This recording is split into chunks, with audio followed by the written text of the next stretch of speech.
Bonsoir à toutes et à tous. Bienvenue dans votre JT du Life Invader. Ce soir, avenir incertain pour les garages de l'État et gros coup de filet anti-drogue à Substantia Road.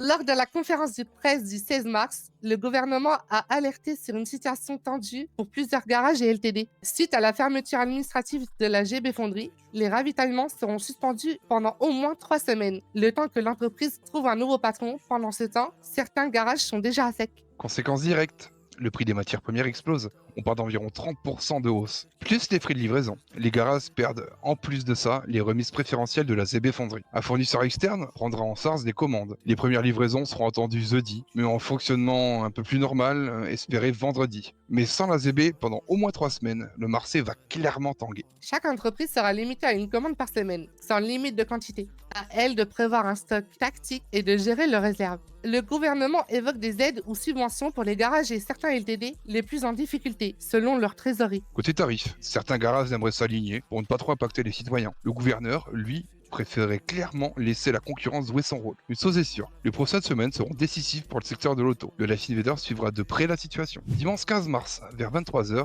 un important poids de récolte de cocaïne a été neutralisé à Substantia Road. L'opération a été menée par le SASP avec l'appui de la MCD et de l'unité Fire du SAMC. Ce site servait de zone clé pour la culture et la récolte de feuilles de coca, au profit de plusieurs réseaux de stupéfiants. Surveillé depuis plusieurs semaines, le lieu a été sécurisé puis neutralisé par le feu. Les unités ont découvert sur place plusieurs installations dédiées à la production. La destruction de ce centre représente une avancée importante dans la lutte contre le trafic de drogue. Les autorités rappellent que ce type d'activité est totalement illégal et restera ciblé en priorité. Le SASP invite la population à signaler toute activité suspecte pour contribuer, chacun à son niveau, à la sécurité de l'État. C'était votre JT du Life Invader.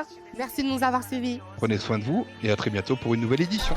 Un jour, je t'aimais, j'aurais pu le placarder. Seul dans la chambre, on chantait bazardé. Notre rencontre, je crois pas que c'est du hasard. Toi, dans ma vie, t'as mis le bazar.